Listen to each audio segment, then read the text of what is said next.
Hello and welcome you all to the PW nursing वाला। जी हाँ, कैसा रहेगा नॉर्सेट 10 का पेपर? क्या तरीका रहता है, क्या पैटर्न रहता है और कैसे क्वेश्चंस रहते हैं, कितने टाइप्स के क्वेश्चंस रहते हैं, कितने सब्जेक्ट्स के क्वेश्चंस रहते हैं, मतलब कंप्लीट एनालिसिस की बात करने जा रहे हैं हम ए टू जेड। क्योंकि अभी आप पहले प्री का एग्जाम देने जा रहे हो तो हम नॉर्सेट प्री की बात करते हैं, मेंस की बात हम बाद में करेंगे, पहले हम प्री की बात करते हैं। प्री का एग्जाम बच्चों, जैसा कि मैंने बहुत सारे आपके पुराने लगभग 7-8 नॉर्सेट के एग्जाम्स देखे और उनको एनालिसिस किया बैठ के, एंड एनालिसिस करके मैंने बहुत अच्छे से उस पर रिसर्च करके देखा कि कौन से सब्जेक्ट से क्वेश्चंस ज्यादा आ रहे हैं, किस जगह से क्वेश्चन आने की संभावना है, कौन से ऐसे सब्जेक्ट्स है जिसको कभी छोड़ता ही नहीं है नोटसेट, वो आने ही आने हैं कंफर्म हमेशा। ऐसे करके मैंने एक पूरा एनालिसिस बनाया कि कैसा रहेगा ये पूरा पेपर, और उसी पेपर को हम उसी चीज को हम डिस्कस करने जा रहे हैं। तो सारी बातें जानने के लिए जुड़ना पड़ेगा एकदम लास्ट तक आपको, तभी आप ये सारी बातें जान पाओगे कि एग्जाम वास्तव में रहने कैसे वाला है, क्या आ सकता है, कैसा आ सकता है एग्जाम आप लोगों का। देखो बेसिकली एग्जाम की जो अप्रोच रहती है ना, जो हमारे नोट सेट के एग्जाम की अप्रोच रहती है, वो अप्रोच मैं आपको थोड़ा सा बताता हूं, यहाँ पे ध्यान देना मेरी बातों पे। अप्रोच का मतलब है कि एग्जाम को टोटल हम 3 पार्ट्स में बांटते हैं। ऐसा मैंने देखा कि वो पूरे एग्जाम को 3 पार्ट्स में बांटते हैं। कुछ क्वेश्चंस वो बिल्कुल माइल्ड लेवल के रखते हैं, मतलब इजी। कुछ क्वेश्चंस वो मॉडरेट लेवल के रखते हैं, मॉडरेट लेवल के रखते हैं। और कुछ ऐसे क्वेश्चंस आते हैं जो बहुत ही अच्छे खासे लेवल के होते हैं, जिसको हम हाई स्किल बोल सकते हैं, है ना। हाई स्किल क्वेश्चंस होते हैं या हाई थिंकिंग ऑर्डर स्किल्स के क्वेश्चन होते हैं, है ना, जो थोड़े से अच्छे टफ लेवल के क्वेश्चंस रहते हैं। प्रॉपर 3 पार्ट्स में हम एग्जाम को बांटते हैं। इसमें से आपका जो बिल्कुल इजी वाला पोर्शन होता है वो भी 30% से 35% के समथिंग रहता है ना। बहुत ज्यादा इजी पोर्शन नहीं रहता, आप सोचो बहुत ज्यादा इजी पोर्शन है, नहीं, 30 to 35% के समथिंग इजी पोर्शन रहता है। जो आपका हाई बढ़िया टफ लेवल का पोर्शन है वो भी 30 to 35% के समथिंग रहता है ना। ये भी बहुत ज्यादा नहीं रहता, आपको लगे कि बहुत ज्यादा टफ क्वेश्चंस आते, नहीं ऐसा नहीं है, बहुत ज्यादा टफ भी नहीं आते। बचा लगभग 60% के आसपास का जो पेपर रहता है वो आपका मॉडरेट लेवल का रहता है, लगभग 60% के आसपास का पेपर।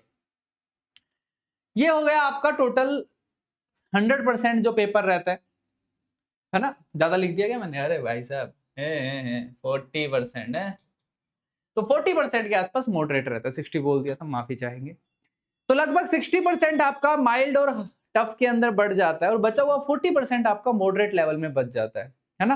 तो इस तरीके से 3 पार्ट्स में एग्जाम को बांटा जाता है और इसी 3 पैटर्न पे हमने देखा है, मैंने जितने भी एग्जाम देखे आपके, इसी 3 बेसिस के ऊपर पूरा एग्जाम डिजाइन होता है आपका। अब जो इजी क्वेश्चंस हैं वो मैंने ये भी नोटिस किया कि इजी क्वेश्चंस जो हैं वो कौन से सब्जेक्ट से ज्यादा आ रहे हैं, है ना। इजी क्वेश्चंस जो रहते हैं वो बिल्कुल स्ट्रेट फॉरवर्ड रहते हैं, है ना, स्ट्रेट फॉरवर्ड रहते हैं, जो कि डाटाबेस रहते हैं जिसमें डायरेक्टली डाटा पूछ लिया जाता है आपसे, है ना। और ये अक्सर आपके आप देखोगे न्यूट्रिशन से है ना। ये क्वेश्चन आपके न्यूट्रिशन जैसे सब्जेक्ट से है और ये क्वेश्चंस आपके नॉन नर्सिंग सब्जेक्ट से है, नॉन नर्सिंग सब्जेक्ट से है, जिसके अंदर डायरेक्टली डाटा पूछा गया आपसे, डायरेक्टली डाटा पूछ लिया आपसे। कोई दवाई पूछ ली है तो कुछ सिंपल सा क्वेश्चन डायरेक्टली स्ट्रेट फॉरवर्ड सीधा सीधा फार्मा से आ गया है ना। ऐसे क्वेश्चन है स्ट्रेट फॉरवर्ड। जो हाई क्वेश्चन है, हाई, ये बिल्कुल आप इसको सिनेरियो बेस्ड बोल सकते हो, है ना। इसको सिनेरियो बेस्ड बोला जा सकता है। ये कुछ सिनेरियो बेस्ड क्वेश्चंस रहते हैं जिसके अंदर कुछ डाल दिया जाता है। 35-year-old पेशेंट है, 28-year-old फीमेल है जो चल के ओब्स गायनी डिपार्टमेंट में I with complain of bleeding and pain, and ऐसे ऐसे करके पूरा सिनेरियो बनाया जाता है और उसके अंदर कुछ आपसे अच्छा कंक्लूजन मांगा जाता है, क्या मैनेजमेंट का नया स्टेप रहेगा या फिर क्या आप करोगे, क्या प्रायोरिटी रहेगी, ऐसे करके कुछ क्वेश्चंस आते हैं। जो मॉडरेट क्वेश्चन है 40% या 45% के आसपास, जो मॉडरेट लेवल क्वेश्चन है, इसके अंदर ना तो स्ट्रेट फॉरवर्ड होते, ना ही सिनेरियो बेस होते। इसके अंदर आपको जो कंफ्यूज किया जाता है, या तो एक्सेप्ट लगा के कंफ्यूज किया जाता है ना, या फिर नोट वर्ड यूज किया जाएगा बीच में, इनमें से कौन सा नहीं है, all of the following except कौन सा है। यहाँ पे आपसे मोस्ट कॉमन का पूछा जाएगा, यहाँ से आपसे गोल्ड स्टैंडर्ड इन्वेस्टिगेशंस पूछे जाएंगे, गोल्ड स्टैंडर्ड के बारे में पूछा जाएगा, है ना। यहाँ से कुछ आपसे न्यू गाइडलाइंस पूछी जाएगी, न्यू गाइडलाइंस पूछी जाएगी, है ना। ये कुछ इस तरीके से डिवाइड किए जाते हैं, है ना, ये कुछ इस तरीके से डिवाइड किए जाते हैं। तो ये मॉडरेट लेवल का है, जिसमें थोड़ा सा ट्रिकी करने की कोशिश करता है एग्जामिनर कि कैसे बच्चे को कंफ्यूज करूं, कैसे उससे गलती करवाऊं। इस टाइप का आपका पेपर डिजाइन होता है। उसके बाद जो सबसे ज्यादा इंपॉर्टेंट चीज जो मैंने इस बार नोटिस करी कि नंबर ऑफ क्वेश्चंस कौन से सब्जेक्ट से कहां से आ रहे हैं, है ना। ये एग्जैक्ट प्रॉपर ऊपर नीचे भी था डाटा। कई एग्जाम्स के अंदर मैंने देखा, कई ऐसे भी एग्जाम्स रहे हैं जिसके अंदर बहुत सारे क्वेश्चन एक सिंगल सब्जेक्ट से आ गए हैं। कई ऐसा एग्जाम था जिसमें ओबीजी के बहुत सारे क्वेश्चंस आ गए हैं। कुछ ऐसे एग्जाम्स थे जिसके अंदर बहुत सारे क्वेश्चन हमने देखा एमएसएन के आ रखे हैं। कुछ ऐसे एग्जाम्स में साइकेट्री के क्वेश्चन बहुत सारे आ रखे हैं। ऐसा भी हुआ है बीच में एक दो बार, बट हर बार ऐसा नहीं हुआ। तो जो हमने एवरेज निकाला, जो सारे एग्जाम्स का पेपर देख के हमने जो एवरेज निकाला, उस एवरेज में हमें पता लगा कि जो फंडामेंटल ऑफ नर्सिंग और इमरजेंसी नर्सिंग के जो क्वेश्चंस है उसका वेटेज लगभग सबसे ज्यादा रहता है आपके पूरे एग्जाम के अंदर। पूरे एग्जाम के अंदर फंडामेंटल ऑफ नर्सिंग को मैंने इमरजेंसी नर्सिंग के साथ जोड़ा है। इमरजेंसी नर्सिंग मतलब जिसके अंदर वैसे आपको फंडामेंटल में पढ़ाया जाता है, बट वो एक इमरजेंसी के हिसाब से, इमरजेंसी ट्रायल्स के हिसाब से, या बहुत इमरजेंसी कंडीशन है ना, जैसे एंडो जो इंट्यूबेशन हो गया, है ना, और आपका ट्रैकियोस्टोमी हो गई, और ऐसे आपका डिफिकल्ट एयरवे के अंदर क्या करोगे, है ना, चोकिंग हो गई आपकी, है ना, मैन्यूवर्स हो गए आपके। इस टाइप के जो क्वेश्चंस है जो इमरजेंसी में काम में आते हैं, हाई रेज्ड आईसीपी हो गया, ये सारे क्वेश्चंस आपके देखने को मिलते हैं इमरजेंसी और फंडामेंटल के अंदर। इसमें देखा गया लगभग प्री के एग्जाम में लगभग 13 के समथिंग क्वेश्चंस हमने एवरेज निकाला। कई कई एग्जाम में 15 भी थे, कई एग्जाम्स में 10 भी आए हुए, कई में 8 भी आए हुए, कई में 15, 16, 17 तक भी गए हुए हैं क्वेश्चंस। तो एवरेज जो मैंने निकाला सारे एग्जाम्स का लगभग 13, है ना, 13 क्वेश्चंस थे। उसके बाद ये चीज नोटिस करी गई कि एमएसएन में सबसे ज्यादा क्वेश्चन किसी टॉपिक से आ रहे हैं, that is MSN cardiology. Cardiology से लगभग 7 से 8 क्वेश्चन, 9 क्वेश्चन तक भी जा रहे हैं एग्जाम के अंदर। 6 क्वेश्चन मैंने एवरेज लिखे हैं यहाँ पे, कई बार इससे ज्यादा भी जा रहे हैं, बट 5 मिनिमम क्वेश्चन रहे हैं हर प्री के एग्जाम में कार्डियोलॉजी से। मिनिमम 5 क्वेश्चंस हर प्री के एग्जाम्स में कार्डियोलॉजी से रहे हैं, जिसमें देखा गया है कि ईसीजी मैंडेटरी दी ही दी गई है, ईसीजी की इमेज दी ही दी है। हर एग्जाम में ईसीजी पूछा गया है। कई कई एग्जाम्स में 2-2, 3-3 क्वेश्चन ईसीजी पे आए हैं यार, है ना। तो हर एग्जाम में ईसीजी आई ही आई है। और ईसीजी के अलावा आपसे सीपीआर पे क्वेश्चन आया हुआ है, या फिर आपसे कार्डियक टेम्पोनेट पे क्वेश्चन आया हुआ है, या कार्डियोमायोपैथी पे क्वेश्चन आया हुआ है। ऐसे अलग अलग एमआई से क्वेश्चन हर बार फिक्स आया ही हुआ है। तो ऐसे बहुत सारे क्वेश्चंस आपके कार्डियोलॉजी से मिले हैं। फिर बाकी बचे हुए जो एमएसएन की यूनिट है, रेस्पिरेटरी, एंडोक्राइन, डाइजेस्टिव, देखा गया उनसे कुल मिला के, सभी से मिला के लगभग 10 एमसीक्यूज रहते हैं। कई कई एग्जाम्स में 15 भी गए हैं ये नंबर्स, कई कई एग्जाम में 8-9 तक भी गए हैं, 7 तक भी गए हैं, बट एक एवरेज निकाला गया 10। तो 10 क्वेश्चंस बाकी यूनिट से आएंगे, जिसमें रेस्पिरेटरी का भी वेटेज रहता है, 2 क्वेश्चंस रेस्पिरेटरी से, 2-3 क्वेश्चन एंडोक्राइन से, 1-2 क्वेश्चन डाइजेस्टिव से आते हैं आपके, है ना। और इसके अलावा और भी बहुत सारी यूनिट्स रहती है जिसमें इम्यूनो से भी आ जाते हैं, कई बार आपके ब्लड से भी क्वेश्चन आ जाता है ना। तो कई बार रिप्रोडक्शन से भी आता है, तो हर तरह से क्वेश्चन आ सकते हैं। पीडियाट्रिक से देखा गया 6 से 7 क्वेश्चंस रहते हैं आपके एग्जाम में, जिसमें growth and development and neonatology पे बहुत ज्यादा फोकस किया जाता है। सबसे ज्यादा क्वेश्चंस आने की संभावना growth and development and neonatology से होती है। नियोनेटोलॉजी किसी भी एग्जाम में मिस नहीं करी गई, किसी भी एग्जाम में मिस नहीं करी एग्जामिनर ने। हर एग्जाम में नियोनेटोलॉजी का क्वेश्चन आया, और एक बड़ा फेमस क्वेश्चन नियोनेटोलॉजी का हर एग्जाम में देखा मैंने प्री में, that is neonatal resuscitation. Her exam में क्वेश्चन आया है, एक सिंगल प्री का एग्जाम ऐसा नहीं था जिसमें नियोनेटल रिसक्सिटेशन से क्वेश्चन आया हो। तो नियोनेटोलॉजी बड़ा फेमस क्वेश्चन रहता है, बड़ा फेमस टॉपिक रहता है इसका। ओब्स गायनी में बहुत सारा वेरिएशन मिला हर एग्जाम के अंदर मेरे को। मैंने जब सारे एग्जाम्स प्री के देखे तो ओब्स गायनी मैंने देखा किसी एग्जाम में ओब्स गायनी के 20+ क्वेश्चंस भी गए हैं, है ना। एक पूरा सेक्शन ओब्स गायनी से भरा हुआ है। किसी एग्जाम में मैंने देखा कि ओब्स गायनी के 7-8 क्वेश्चंस भी हैं। तो हमने एक एवरेज लगाया कि इस बार जो रह सकता है कि ओब्स गायनी के एटलीस्ट 8 से 10 क्वेश्चन तो एग्जाम में रहेंगे ही। और ओब्स गायनी में मैंने जो ऑब्जर्व किया कि मैक्सिमम इसमें से 50% क्वेश्चन लेबर से है, लेबर, पीपीएच और एपीएच, है ना। इन 3 टॉपिक से पूरी ओबीजी में से 50% क्वेश्चंस यहीं से हैं। बाकी के क्वेश्चन जर्नल फिजियोलॉजी चेंजेस का क्या आते हैं वो उस पे से क्वेश्चन है, आपके मैनेजमेंट पे क्वेश्चन है, लेबर केयर गाइड पे क्वेश्चन है ना, पार्टोग्राफ और इन सभी पे क्वेश्चंस है। तो कुछ क्वेश्चंस ऐसे हैं। और ओबीजी में सबसे ज्यादा इमेज बेस्ड क्वेश्चन है, ये भी नोटिस किया गया। सबसे ज्यादा इमेज बेस्ड क्वेश्चंस ओबीजी से आ रहे हैं। मैन्यूवर्स, लियोपोल्ड मैन्यूवर्स पे क्वेश्चंस आ रहे हैं, और दूसरे मैन्यूवर्स पे क्वेश्चन आ रहे हैं, है ना। जो आपके ब्रिज प्रेजेंटेशंस पे क्वेश्चन आ रहे हैं, शोल्डर डिस्टोशिया की डिलीवरी पे क्वेश्चंस आ रहे हैं, अलग अलग टाइप के मैन्यूवर्स पे क्वेश्चंस आ रहे हैं। तो इमेज बेस्ड क्वेश्चंस भी यहां से देखे गए बहुत ज्यादा आ रहे हैं। सीएचएन, है ना, सीएचएन का अध्याय कुछ ऐसा है कि किसी एग्जाम में ऐसा भी हुआ है कि 1 या 2 क्वेश्चन नहीं आया सीएचएन का। किसी किसी एग्जाम्स में लिमिट पुश होकर 10 तक भी गई है। है ना, किसी किसी एग्जाम में। बट ऐसा देखा गया है कि नोटसेट हर बार 3 से 4-5 क्वेश्चन डाल ही डाल रहा है ना। और इन दिनों थोड़े सीएचएन पे जोर ज्यादा दिया हुआ है, सीएचएन के क्वेश्चन ज्यादा आने लग गए हैं। तो हम ऐसा मान के चल रहे हैं कि 5 से 7 क्वेश्चन, 7 के आसपास के क्वेश्चन सीएचएन के रहेंगे, जिसमें से 3 क्वेश्चन एपिडेमियोलॉजी से कंफर्म है। एपिडेमियोलॉजी से 3 क्वेश्चन कंफर्म है ना। तो एपिडेमियोलॉजी एग्जामिनर मिस नहीं कर रहा है। हर बार एपिडेमियोलॉजी से क्वेश्चंस आ रहे हैं, कभी ऑड्स रेशियो पे क्वेश्चन पूछा जा रहा है, कभी कौन सी स्टडी से क्या मिलेगा ये क्वेश्चन पूछा जा रहा है आपसे, है ना। तो अलग अलग टाइप से क्वेश्चन एपिडेमियोलॉजी से आ रहा है। उसके अलावा नेशनल फैमिली प्लानिंग प्रोग्राम से क्वेश्चन आ रहे हैं, उसके अलावा आरएमएनसीएस से क्वेश्चन आ रहे हैं, और उसके अलावा सबसे इंपॉर्टेंट हेल्थ प्रोग्राम से क्वेश्चन आ रहे हैं बच्चों। हेल्थ प्रोग्राम में टीबी, एचआईवी और vector borne disease control program. उसके अलावा जो सबसे इंपॉर्टेंट जो क्वेश्चन आ रहा है, इनके अलावा ऑक्यूपेशनल हजार्ड, बीएमडब्ल्यू, सबसे क्वेश्चन आ रहे हैं, है ना, सबसे क्वेश्चन आ रहे हैं। आगे बढ़ते हैं।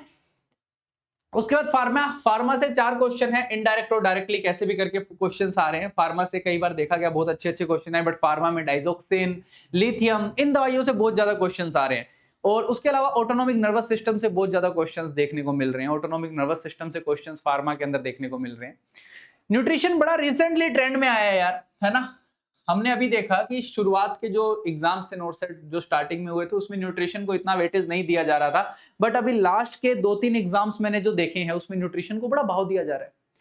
न्यूट्रिशन के 4-4, 5-5 क्वेश्चंस दिए जा रहे हैं अभी रिसेंटली एग्जाम्स के अंदर। न्यूट्रिशन के अंदर जो आपसे पूछा जा रहा है वो ज्यादातर प्रेगनेंसी और लैक्टेशन पे ही पूछा जा रहा है ना। ज्यादातर डाइट के अंदर लैक्टेशन, प्रेगनेंसी पे पूछा जा रहा है, या फिर कार्डियोवास्कुलर पेशेंट्स की डाइट को लेके क्वेश्चन पूछा जा रहा है ना। कभी कोई ऑयल पे क्वेश्चन पूछ लिया, कौन सा ऑयल नहीं दिया जाएगा, कभी पूछ लिया इस पेशेंट को क्या डाइट दी जाएगी, कभी आपसे डैश डाइट के बारे में पूछ लिया। ऐसे करके क्वेश्चंस आ रहे हैं न्यूट्रिशन से काफी अच्छे अच्छे।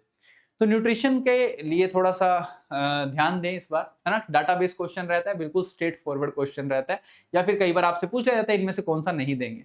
साइकेट्रिक बहुत इंपॉर्टेंट है भाई, और मैं मानता हूं सबसे इजी है इस क्वेश्चंस को सही करना, सबसे इजी है इन क्वेश्चंस को सही करना। क्यों? बहुत छोटा सब्जेक्ट है भाई, है ना। 40 से 50 पन्नों में पूरी साइकेट्रिक खत्म कर सकते हो और एक भी सवाल गलत नहीं होगा। हर एक टॉपिक कवर हो जाएगा और एक सिंगल क्वेश्चन गलत नहीं होगा, ऐसा सब्जेक्ट है ये। तो इस टॉपिक से मुझे नहीं लगता कोई भी बच्चा क्वेश्चन गलत करना, ये सबसे इंपॉर्टेंट टॉपिक। और इस पे सबसे जरूरी बात जो आपको याद रखनी है कि आप इनके अंदर ना तो सिजोफेनिया छोड़ सकते, है ना, ना तो सिजोफेनिया को छोड़ सकते, और ना ही आप मूड डिसऑर्डर्स को छोड़ सकते। मूड डिसऑर्डर्स, ठीक है। तो साइकोटिक डिसऑर्डर्स पे मैक्सिमम क्वेश्चंस आ रहे हैं, न्यूरोटिक पे भी आते हैं। न्यूरोटिक में पर्सनैलिटी डिसऑर्डर का क्वेश्चन फिक्स आना ही आना है।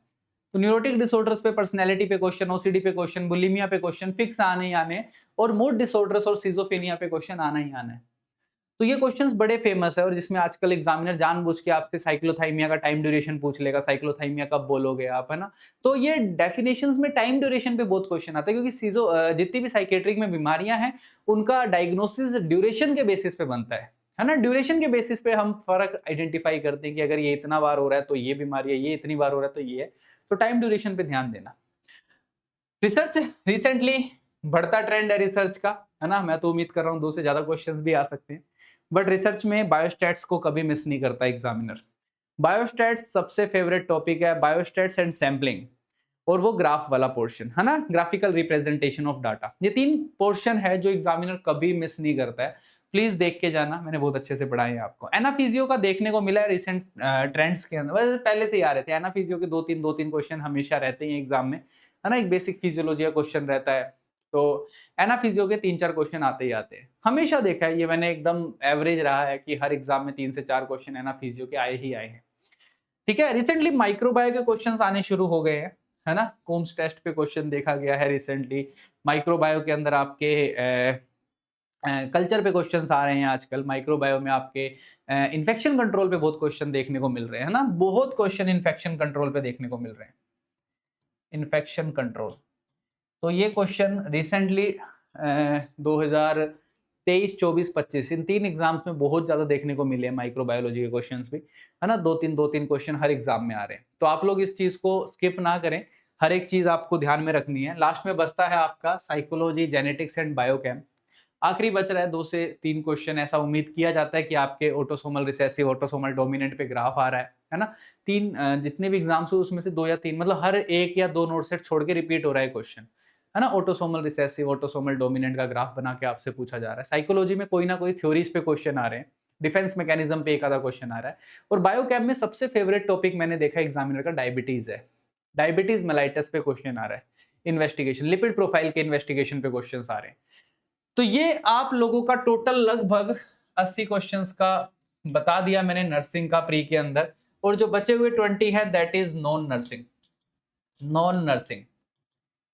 ठीक है, तो ये भैया पूरा गणित पढ़ने के बाद, समझने के बाद जो मुझे समझ आया वो मैंने आप तक पहुंचाया। हमारा पूरा प्रयास है, हमारी पूरी टीम का प्रयास है आप तक जितनी ज्यादा जानकारी हम पहुंचा पाए एग्जाम से पहले वो हम पहुंचा रहे हैं, वो हम कर रहे हैं।